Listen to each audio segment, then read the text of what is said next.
Hello and welcome to the weekly Bobcat Breakdown, where a couple of Texas State students dive into the details of Texas State athletic events that occur each week. With that in mind, the way to learn is by listening, the way to listen is by learning, and the only way to start is by starting. So let's get into it. I'm your host, Luke Fox. I'm a sophomore here at Texas State and a electronic media major. Hi, I'm Montserrat Luna. I'm a senior here at Texas State and I'm an electronic media major. My name is DeAndre Bowman, and I'm a senior here at Texas State too, and I am a DMI major. Awesome. So the first, let me just go into quickly. We're going to be going over with this episode of Bobcat Breakdown. We're going to be starting off with the football win against Nevada Wolfpack, the biggest comeback since 2013. Then we're going to go into Texas State volleyball versus ULM, and they also played against James Madison this last week. All right, so let's hit up football. Texas State versus the Nevada Wolfpack. This happened last week, September 23rd. The final score was Texas State 35, Nevada 24. But there's a little bit more story that goes into the score because at halftime, even though Texas State ended it up with a win, they were down 17 points at a score of 0-17. So it was a massive comeback, 35-point comeback to get that Texas State win. And just a little bit of details on Nevada. Nevada has currently been on a 13-loss streak just throughout this season and also last season. And fun fact, right before they started this 13-loss streak, they played against Texas State and actually won. So if we'd have lost this game, it would have been really funny because we would basically started and stopped this loss streak, which is kind of crazy to think about. So what do you guys think about why Texas State just had a very rough first half? Before we get into that, I think it's crazy how everything just comes full circle. Like how you were just saying, like last year they won over us. I think that's awesome. I think that's crazy. But a few things that I noticed is that we had a lot of penalty trouble, as long as minor mistakes. Like there was a 98-yard interception that really killed us.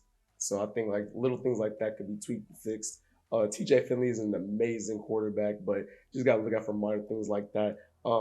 I feel like we were getting down the field, but we weren't able to convert that well. I also think that we could probably do better in just getting the receivers open because they have to make their own moves and get to the ball, regardless of where TJ Finley throws it. So I think those are the little things that we could fix. Yeah, going off into that first half, we were just throwing ball after ball. TJ Finley was just nailing every single throw. Yeah. And then every time they'd get close to that touchdown, they would make some critical error, whether it be an interception, whether it be a fumble, every single time this first half. Yeah. And it was just really rough. They just kept on losing their energy going into it. And I mean, this first half, they just had so many yards. They had like 300 yards, and they were still not able to get any points on that board. So with that in mind, Nevada was just able to take advantage of that.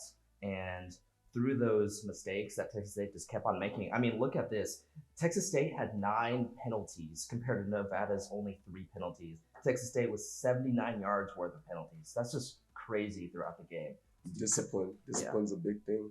Yeah, these last couple games, Texas State has been pretty on top of the game in terms of penalties, but this game they were just stumbling left and right, and it was very obvious when Nevada was able to get that first. They got a 98-yard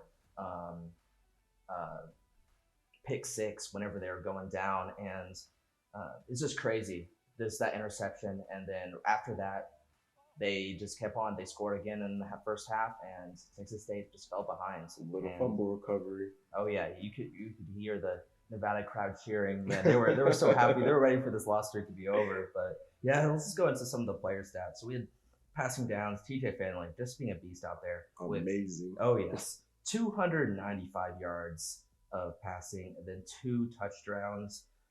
Compared to Brendan Lewis from the Nevada Wolfpack with only 151 yards. So Texas State absolutely, TJ Finley absolutely dominating throughout that. And then rushing yards. We also had Ismail Mahdi with 216 yards. He was on fire. That's Texas State, number 21. 216 yards and 2 touchdowns. And he's just been absolutely doing great these last couple of games with a 99.8 average yards per game. So averaging 10.3 a carry, which is insane. Oh yeah. And yeah, Texas State kept getting so close that first half, but kept making mistakes. And both teams had 2 fumbles, and both teams were having interceptions. But whenever Texas State was having those interceptions, it was just during just such crucial moments for the team. I think going into next week's game, there's a lot of hype going into. Oh yeah, absolutely. A lot of hype around our Texas State's name. So I just hope that we're able to keep it up. Going into a 3-game win streak right now, looking amazing. And yeah, our offense is looking way better than it has. And yeah, I just think we're doing a good job. I feel like defense doesn't get talked about a lot. Going into that 35-point win at half, defense had to step it up. They allowed 17 points in the first half, and defense wins games. I'm gonna keep stack. Defense wins games, so they're doing a good job not allowing any more points out of that. So I think they did an amazing job doing that. Yeah. I was looking into some news articles, and a lot of people were comparing Texas State defense as this a very aggressive defense. Mm-hmm. And with that in mind, they were just because Texas State has just been getting so many interceptions. They've been catching so many interceptions. That was really evident in the first half. Whenever an interception was caught right within the first couple of minutes of that first half, or after the first half, and from that they were able to take that morale and really carry it through and come on with that comeback, and just amazing to see. So let's go into the next game.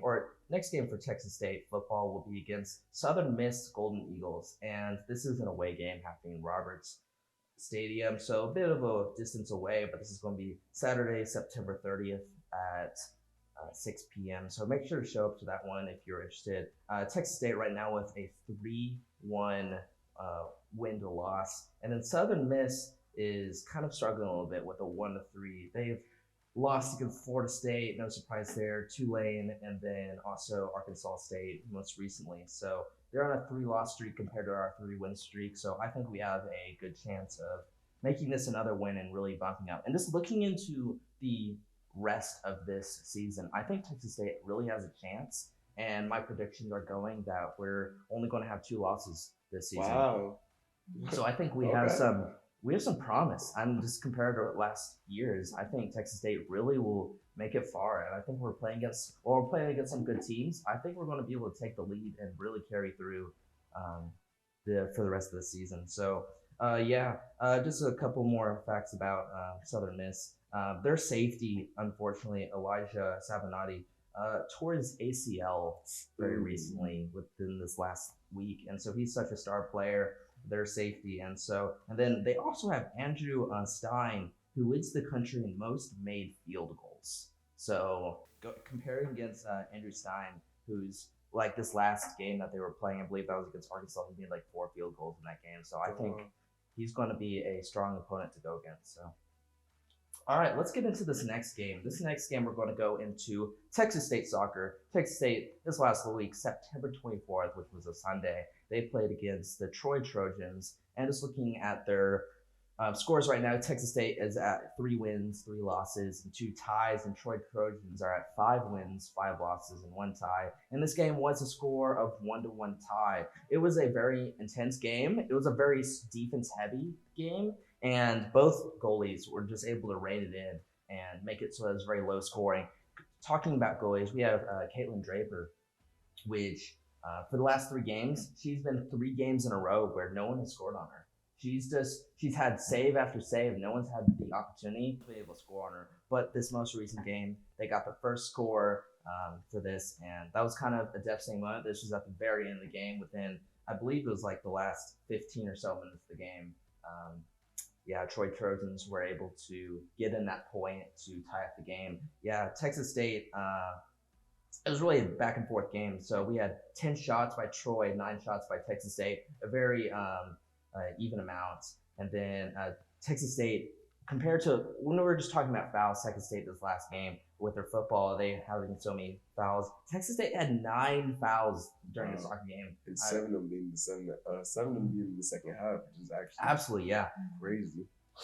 And compared to Troy's 2 fouls, and we had 2 yellow cards. So even though this was a very defensive heavy game, we were being kind of aggressive in that. So kind of interesting to see how that turned out, and maybe how we kind of lost a lot of potential going into this because of each of these fouls, just pushing us back and back. and making it so that we just had trouble to really get on Troy's side of the field. And players, we have Texas State Olivia Wright, who scored at the 19th minute, actually, 19th minute. And so there was a very early first goal for Texas State. Yeah, and there was a close score, and we actually ended up scoring after it was a 1-on-3, and we scored. But then after all of that, it ended up being an offsides call in the last couple of minutes. Crowd was not happy, and it made that so that at the end of the game, it was a tied 1-1. So very intense game for that, and then uh, yeah, Alexis Neal, who led Texas State with 4 shots on goal, absolutely destroyed everyone else. I believe the next closest was at 2 shots. So being able to get those 4 shots on goal absolutely carried right there, but none of them were able to sneak in, unfortunately. And then Caitlin Draper once again with 4 saves compared to Detroit Trojans goalkeeper with Une Georgeson with 5 saves. And so absolutely did an amazing job. And then let's just go into the next game. Next game is going to be the away game, September 29th at 6 p.m. This is going to be Texas State versus Georgia State at the GSU Soccer Complex. So if you've been following around with the Texas State soccer, make sure to show up for that one. That's going to be a very intense game, and we'll see how they're able to do. Texas State, they're right now at like a 5 undefeated streak right now because they've had 2 ties in a row. Because last week they also tied, and so being able to have a 5 undefeated is very impressive. Yeah, I was gonna say a 5 unbeaten streak, and then going into 2 score one against Arkansas State. It was a scoreless draw, right? And in this game, it was a 1-on-1 tie, and I think especially with the frustration of all the fouls and having Troy score on them late in the game, 74th minute, can be pretty stressful. So I'm excited to see how they come back from that, and I guess play a little bit more offensively, especially since Caitlin Draper, she's a freshman and she's really impressive, right? And she's gotten, especially with such heavy defense last game, seeing how the offense works better a little more to get the ball on the offensive side next game as well. Yeah, that's a good point. All right, let's go into our next game. We're going to be going into the women's golf that happened at the Schooners Fall Classic. This is September 23rd through 25th. So this was a 3-day event at the Belmar Golf Club in Norman, Oklahoma. So let's go on to each day at a time. Day 1, start off September 23rd. Texas State was tied for 14th with a shot 15 over par, and Haley Jones leads the Bobcats at that point, tied for 45th place with a 3 over 73. So no Bobcats at that point were able to hit a under par, but the closest was 3 over par at 73. Still very impressive. Going into day 2, September 24th, there was a 6-stroke improvement with a 24 over par at that point, and they remained at 14th. Wake Forest just absolutely dominating at first with 20 under par. Very, very impressive. And freshman Carla Bordeaux, being a freshman, she was able to really take the Bobcats and really bring them far with being a 1 under 69. So she was able to take that, really go and get the 1 under, and that was the only Bobcat to receive an under par, and that put her at rank 32. Very impressive for the Bobcats.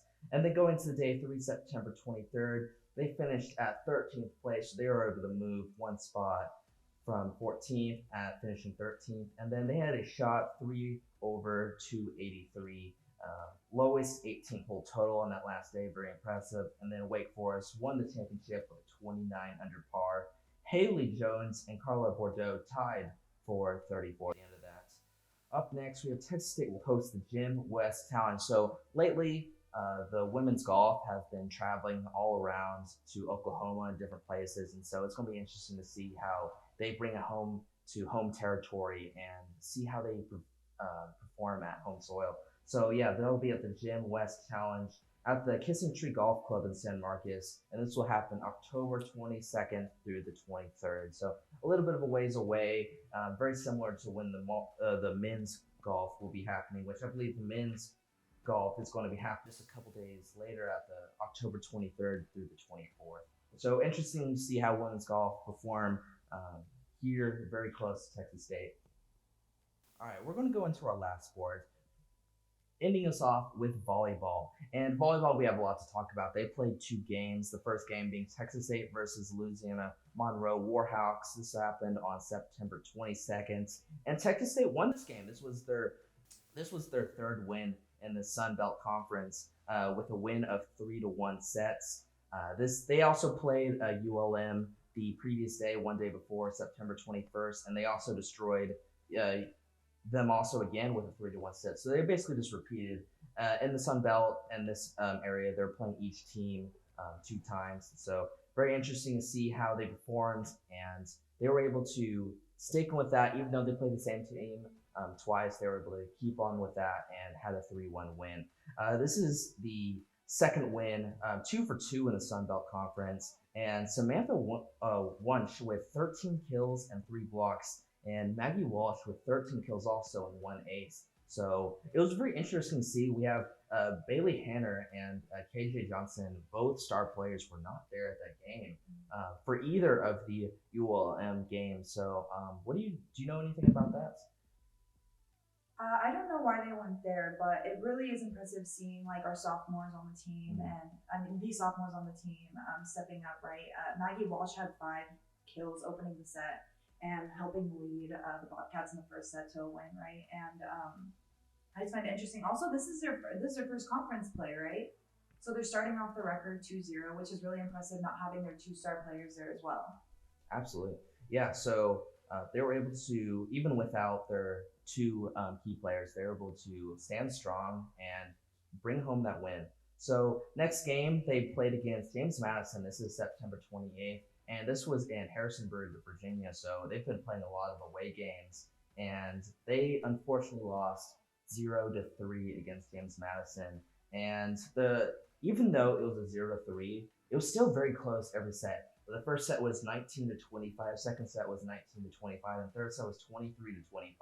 So even though James Madison was able to bring home the win for each one of those sets, it was a very neck and neck game. So it'll be interesting to see because they'll actually be playing James Madison today, which is September 29th at 5 p.m. again. And so even though James Madison was able to go 3-0, I think that Texas State still has a chance to win against James Madison, even though they're such a strong opponent to go against. Yeah, we had KJ Johnson with 13 kills, and so KJ Johnson and Baylor Hanner were back in this game, and it was very obvious because KJ Johnson leading the kills with 13 kills, and then Samantha Wunsch and Bailey Hanner both with 3 kills and 3 blocks apiece. So very impressive, and that brings it to a 2-1 win to loss with the Sun Belt Conference.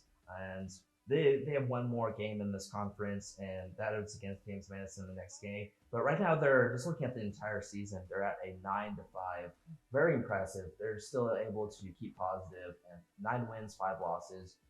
Great job to the volleyball team. The biggest thing though is that for the Bobcats, they have to be able to not get so far behind. You know, starting the first set, James Madison took it 6-0, I believe. They had a 6-0 run, which is hard to close that gap later on. Same thing happened. It was a 5-1 start at the beginning of the second set. So when things like that happen, you got to come together as a team and see what isn't working and move people around, move them in different positions and see like what it is that they can fix so that they don't have a slow start against teams that are really dominant. Yeah, that's a good point. And with that in mind, with them having played that team going into tomorrow's game, will they be able to take that knowledge and really make use of it and turn this game around? And so it'll be interesting to see how they perform on September 29th at 5 p.m. I was gonna say that also. This is the second time that they've lost to JMU. So last year they lost to JMU as well to I think 3-0.